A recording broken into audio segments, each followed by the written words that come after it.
নমস্কার বন্ধুরা, পুতুলের রান্নাঘরে আপনাদেরকে স্বাগত জানাই। কাল রাত থেকে বৃষ্টি হচ্ছে, এখন বৃষ্টিটা একটু কমেছে। এই বর্ষামুখর দিনে আমি গোবিন্দভোগ চালের খিচুড়ি, তার সাথে বেগুন ভাজা, আলু ভাজা করব। আমার ভিডিওটি দেখুন আপনারা। পুঁই শাক নেব বাগানের গাছ থেকে।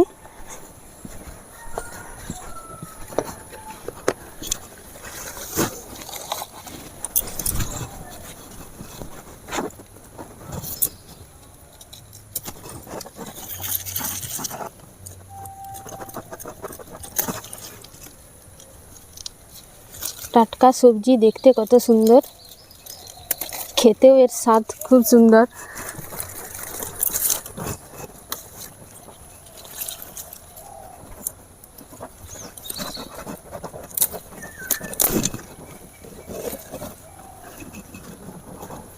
কি সুন্দর দেখতে, এগুলো হলে হয়ে যাবে।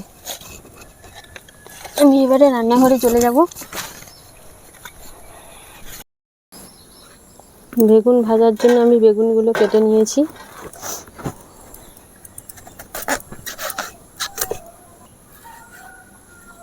আলু ভাজার জন্য আলুগুলো এরকম মোটা মোটা একটু কাটতে হবে।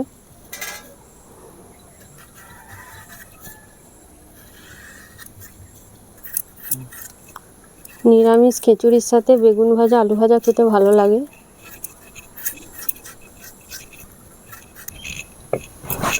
মা চলে এসেছে, এবারে খিচুড়ির আনাজগুলো মা কেটে দিন।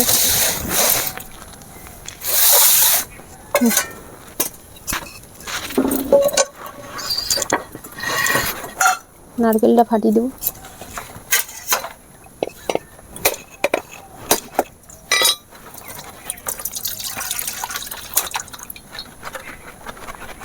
এতটা নারকেল লাগবে না, হাফটা হলেই হয়ে যাবে। আমি এবারে বেগুন আলুটা ভেজে নেব।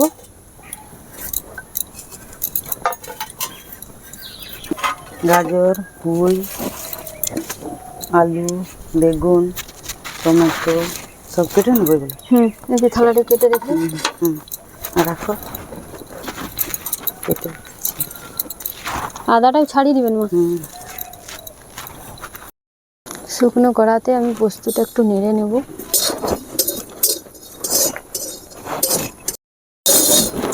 কড়াতে তেল দিয়ে দিয়েছি বেগুন ভাজার জন্য।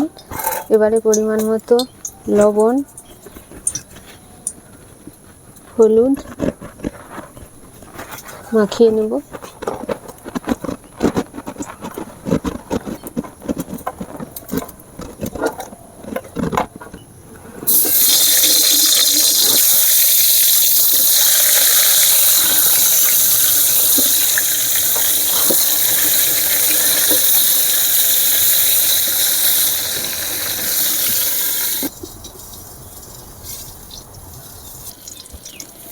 বেগুন ভাজা হয়ে গেছে, আমি তুলে নেব।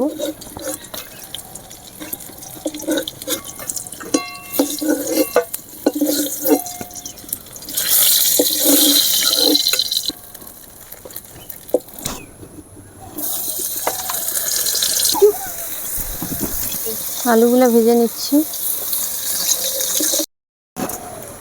খিচুড়ি রান্না করার জন্য আমি এখানে গোবিন্দভোগ চাল নিয়েছি, বাটিতে ঢেলে দিচ্ছি। দেখুন, এখানে আমি 2 বাটি চাল নেব।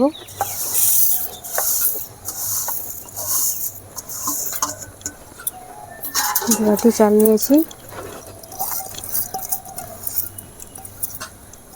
চাল আমি যতটা নেব, ডাল ঠিক ততই নেব।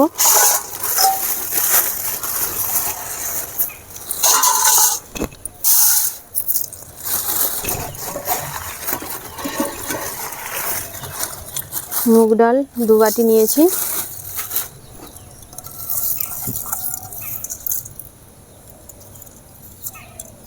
এই চাল আর ডাল আমি একটু তেল দিয়ে নেড়ে নেব। কড়াতে তেল দিয়ে দিয়েছি, এবারে চালটা নেড়ে নেব।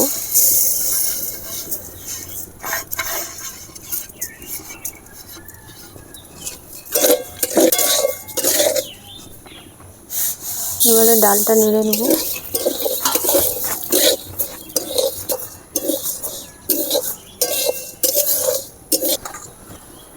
ভিজিয়ে রাখা সয়াবিনটা আমি ভেজে নেব।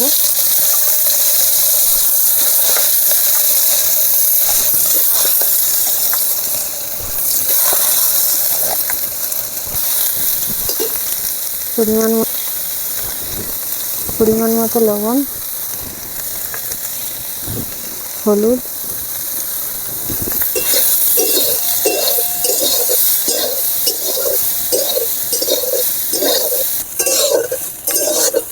সয়াবিনটা একটু লাল করে ভালো করে ভাজতে হবে।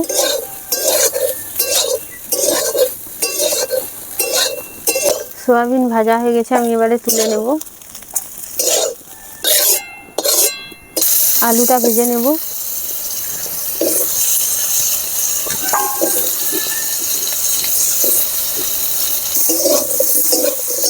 পরিমাণ মতো লবণ হলুদ দিয়ে আমি আলুটা ভেজে নিয়েছি, এবারে তুলে নেব।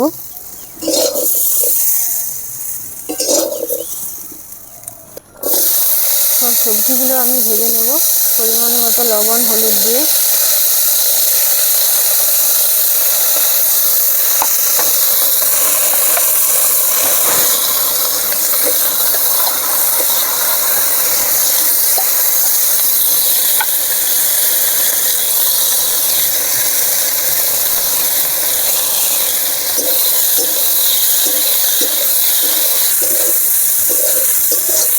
আমার সমস্ত সবজি ভাজা হয়ে গেছে, এবারে তুলে নেব।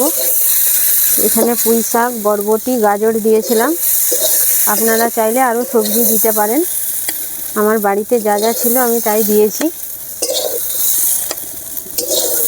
কিছু সবজি আমি ভেজে নিয়েছি, এবারে খিচুড়ির জন্য জল বসিয়ে দিয়েছি। জল গরম হয়ে গেছে, এবারে আমি ডাল দিয়ে দেবো।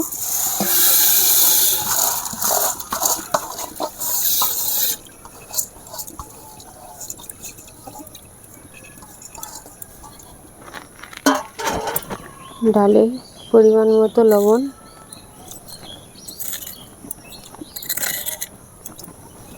হলুদ, 3 চামচ হলুদ দিয়ে দেবো। এখন আমি চাল দেব না, এটা ডালটা ফুটে গেলে তারপরে আমি চাল দেব। এবার আমি চালটা দিয়ে দেবো। ডালটা আগে দিয়েছিলাম কারণ হচ্ছে ডালটা চালের সাথে যাতে মিশে যায়, ভালোভাবে যাতে মিশে যায়, ওই জন্য দিয়েছিলাম আগের থেকে।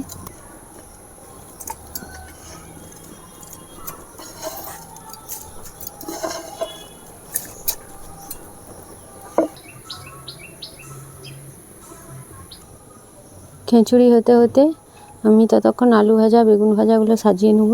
এই যে পোস্ত ভেজেছিলাম এর উপরে দিয়ে দেব। দেখতে ভালো লাগবে, খেতেও ভালো লাগবে তার সাথে।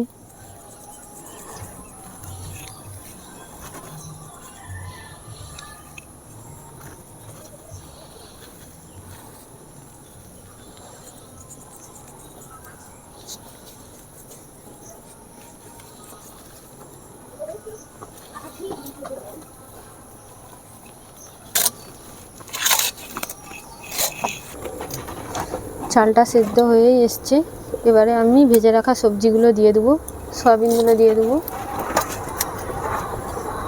খিচুড়ি রান্না করতে গেলে সমস্ত কিছু ভাজতে হবে, না ভাজলে ভালো লাগবে না। সবজির যে একটা গন্ধ, সেই গন্ধটা লাগবে কাঁচা থাকলে। আর একটু সময় লাগবে, ততক্ষণ আমি হাঁড়িটা নামিয়ে কড়াটা বসিয়ে নেব। খিচুড়ি রান্না করার জন্য আমি পরিমাণ মতো তেল দিয়ে দিয়েছি, এবারে মশলাটা ভেজে নেব। ফোড়নে তেজপাতা, শুকনো লঙ্কা,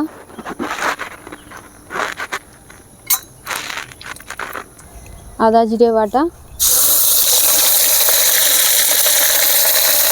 পরিমাণ মতো হলুদ, ভালো করে ভেজে নিতে হবে। লঙ্কা গুঁড়ো, টমেটো, কাঁচা লঙ্কা, নারকেল, গরম মশলা ভালো করে ভেজে নেব। মশলা কষা হয়ে গেছে, এবার আমি নামিয়ে নেব। দেখুন টমেটোগুলো এইরকম রাখবেন, ঘেঁটে দিবেন না। এবারে আমি ভেজে রাখা মশলাটা দিয়ে দেবো।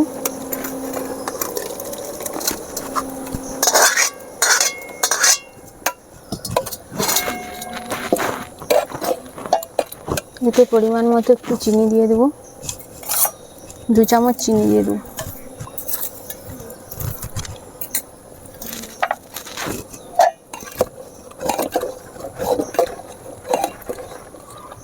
খিচুড়ি হয়ে গেছে, আমি এতে 2 চামচ ঘি দিয়ে দেবো, বাড়ির তৈরি করা ঘি। নামানোর সময় এই ঘিটা দিয়ে নাম করিয়ে দেবেন। এবার আমি হাঁড়িটা নামিয়ে দেবো।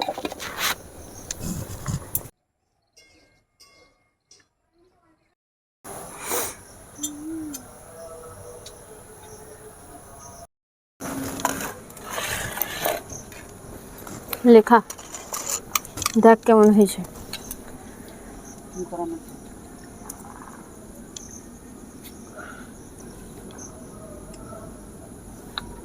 লেখা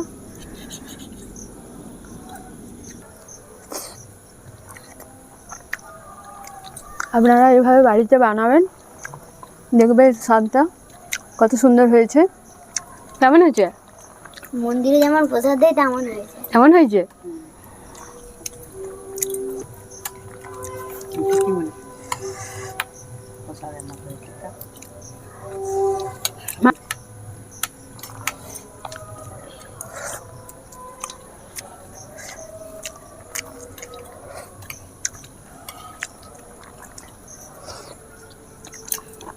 আর দেবো?